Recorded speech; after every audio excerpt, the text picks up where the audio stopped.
How's it going, guys? It's Mr. Lo4f, and today I've got a bit of a simple mission. It's called Stocking Up. I was doing the a review video earlier for the what they called the Western Star. It's like the 1424 one or whatever, the 47X. Yeah, I was just running a bit behind on time, and I didn't really want to like rush the editing and all that stuff, so I'll get it ready for tomorrow. So I'll just quickly come to do this mission. Yeah, called Stocking Up. So I'm on the Crossroads map. Going to set off from the garage, kind of cut across the fields, some of the road, do a bit of off-road in there to cut out, going like the long way round past the trailer store and all that. Down to the rail yard in the bottom left-hand corner. I've got to grab a tank of fuel, basically, and then take it kind of like the opposite end of the map, really. And yeah, for this one, jumped in the old Phoenix. I was in an iron. I was originally going to go and use the Taiga, Tony the Taiga, the newer of the two. And as I was flicking down, I just kind of found the Phoenix, and I thought, yeah, you know what, I'm wanting to take this out for a mission, and I kind of wanted to get the pace going a little bit. I didn't want to crawl along, as I knew it was a bit of a trek. Well, going on the way to this store, what am I about? The rail yard in the corner. On the way, it's a little bit of a more simple route I've taken, cutting across a couple of fields just to get over to kind of this part of the road. But yeah, for some of it I can kind of take the road down there. I could have gone the whole way, really. That's, again, one of the things I quite like about this map, or just this season in general, is you've still got the options either way. So strictly speaking, I could have brought a full-on highway vehicle, even like the, what's it called, the International Transtar. Even that thing would be fine, because I can take the road the whole way to the rail yard. But for the sakes of sort of speeding up the mission, and the fact that I just kind of like going off-road, and it adds a bit more risk to it and stuff. Like going along the road now, it's good to get some distance covered, but unless your vehicle goes fast enough to start sort of trying to do the Jeff Special and you go skidding down the road, which in and of itself, well, the Jeff Special's definitely fun, but the way the mechanics of the game just kind of make you act like you're on black ice when you're going over a certain speed is not strictly the kind of gameplay I'm going for. But yeah, I just like rallying across the countryside. It keeps it more interesting. You got a chance of rolling. Got to pay attention a little bit. Phoenix climbs over that barrier pretty well. That's one of the reasons, again, for those of you that are a little newer, that's why I do like using the chain tyres, because they seem to hook over barriers and stuff like that. Like a little more than the muds in it.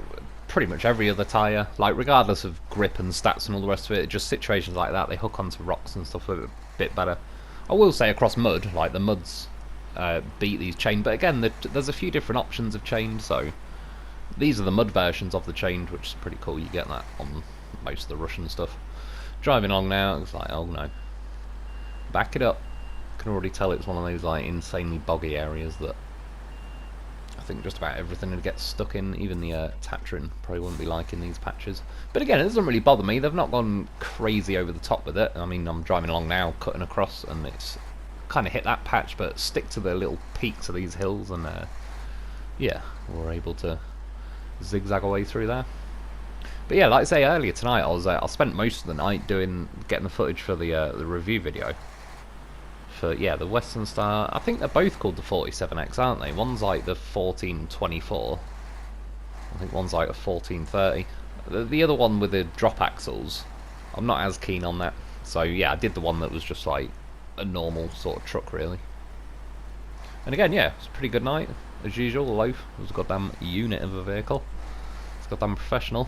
Got me through it. But yeah, I just, by the time I finished, I was pushing it a little bit for time, and I've still got to kind of go through it all and check that I've not had any glitched footage that I've got to go back and redo and all sorts. So rather than kind of either rushing it or the video comes out like really late and I've kind of missed the mark, I thought, yeah, I'll get a bit more of a simple mission done. Although I was looking through the contracts tonight, and I found a couple of missions or contracts that are seem a little bit more involved. There's like a bit more stuff to do, so I want to get onto them soon, because not that I mind, certainly as far as this phase goes, I'd rather lots of simple missions than, say, like phase 7, where there just wasn't much going on at all. I'd rather still have the option of some simple missions. But yeah, some of them kind of like this one, really. I mean, you can drop the hammer, get like the beastiest vehicle in the game, and get it done pretty quick. But yeah, looking around, there's There's ones where I've got to take like 4 metal beams and go and craft some cargo, and I found the one where I've got to build a fan blade as well. Or, well, fan, I've got to take the fan blade, so yeah, I'll get onto them soon. There's a goddamn horse already here, he knows what he's doing. Again, as well, it's technically not Halloween anymore here, but I didn't get any trick-or-treaters tonight either, which is good. Like I said, it's perks of living right on the edge of the village. No one can be asked. But it's pissing down with rain again tonight. When I was a kid and just all grown up, I can't remember one Halloween when I went out trick-or-treating where it was raining. It was always a nice night, and I swear, since I've ever lived here or whatever, it's always pissing down every Halloween. Yeah, got to grab this fuel trailer, which, to be honest, it wasn't that bad, but these fuel trailers can be a little bit trollish because, for whatever reason, the fuel's just overweighted in this game. It's ridiculously heavy, so once the trailer starts to tip, it can pull your vehicle over with it. So yeah, the route I've chosen, as you can see, I could kind of go half and half. Again, that's what I like. I can pick the full-on off-road route, but if I really wanted, I could use a highway vehicle and stick to the road the entire way. I could get, you know, an alright vehicle and kind of use little shortcuts, but stick to the roads for the most part. And again, that kind of style of gameplay reminds me of, like, Michigan, Black River, what's it called, Smithville Dam, all that sort of stuff, where, yeah, you've got the option to sort of mix it up a bit. Whereas, say, as an example, Phase 7, Burning Mill or something, whatever it's called, in Tennessee.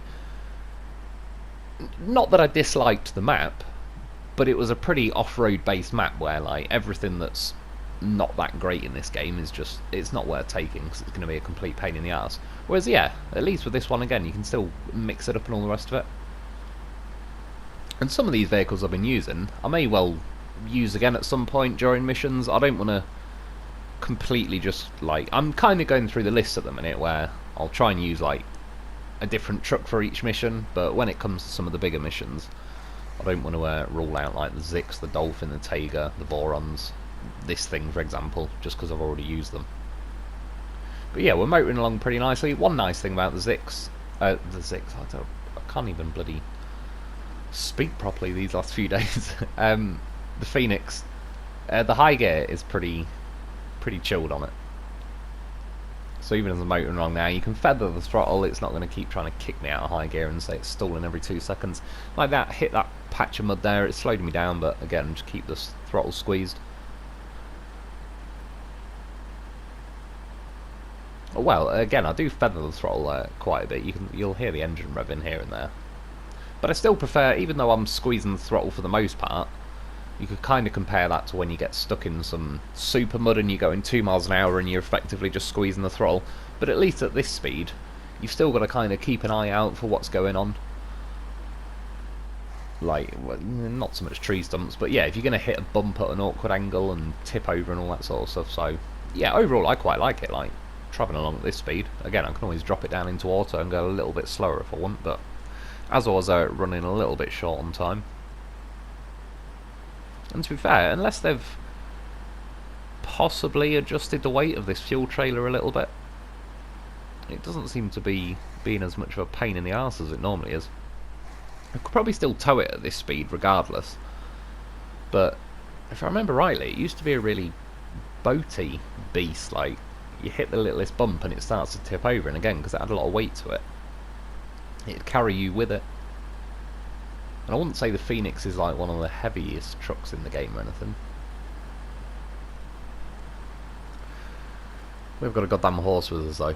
He does obviously add a bit of weight and professionalism. Gets the job done. I was eyeballing that ramp on the train there.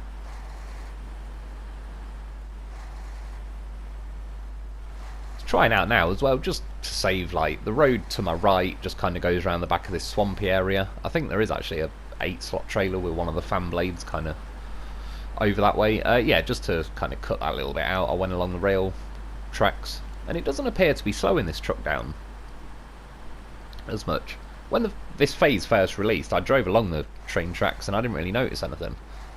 And then you join the live stream, I think it was Berlinia said that now when you drive along the train tracks it slows you down, and I tried it on the live stream and it was slowing me down, but when I was travelling along then it was at least in high gear anyway. It was still motoring along at the same speed. There's definitely something up with it. I've drove down the train tracks a few times, sort of off video and stuff as well, or at least it didn't make it into the videos yet, and it has been slowing me down quite a bit, so I don't know what's going on with that.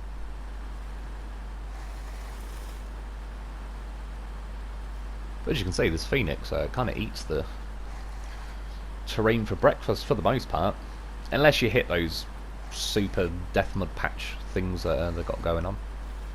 To be fair though, the roads have been pretty brutal on this map, and I don't think that's a bad thing. But in a lot of maps, these sort of dirt roads are pretty chilled, even with the like relatively weaker vehicles. You can motor along them. But yeah, they've definitely made a lot of it kind of like catch you out more than you'd think.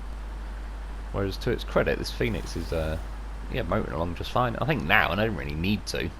I don't think it would have kicked me out of high range, but I dropped it down into auto and then the low gears just to see what it's like, and yeah, it's doing fine.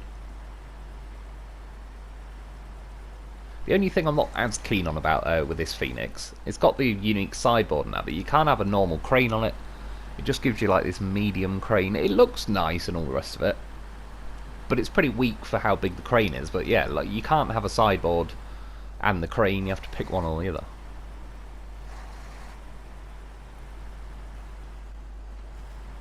And instead of just looping around the long way on this road, it pretty much goes round those trees and sort of pops out where that blue marker is. But again, I prefer cutting over these hills just for the sakes of a bit of risk.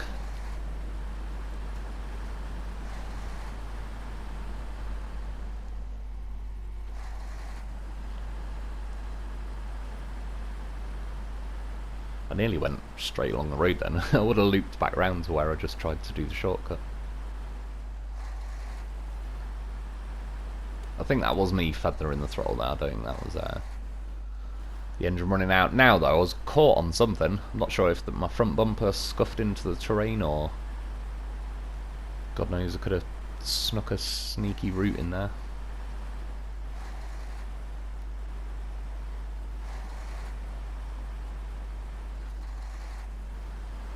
Yeah, the fuel trailer really doesn't look like it's behaving like it used to. I'll have to test that a little bit more. I certainly think when you scroll through the different add-ons you can put on the trucks, when you go to the fuel thing, it's still been making the suspension drop on the vehicles, so I don't know. But I definitely remember this trailer being more of a pain in the arse than it's acting now. Even going over that big fat hill and tipping over to the side and all sort. A minute ago I kind of hit a bump when I was going into a puddle and I almost tipped over to the right. That's textbook scenario where the trailer would normally take me with it and it didn't. Which is probably not a bad thing if they've fixed it, because it is a little bit crazy compared to the other trailers and stuff in the game, especially that they don't necessarily add a lot of weight to some of the trucks. The fuel trailer was a bit kind of dominated what you're doing. And then yeah, drop it off here. It was called Stocking Up Mission, so I was kind of thinking maybe I'd unlock a fuel station here or something, but to be fair, like 10 seconds down the road there is a fuel station, so it wouldn't really matter either way. It's about $6.5 grand. It shrinks the screen a bit so I can't quite see it, but yeah, that's pretty decent money considering it was a pretty easy, simple mission if you take a decent truck. But yeah, that's that one in the bag. Like I said, I'll get the review video done tomorrow for the Western Star 47X 1424. Yeah, that's about it for today. I hope you enjoyed. I hope that helps. Thanks for watching. Thanks for my Patreon members. Get yourself a loaf, and I'll be back soon.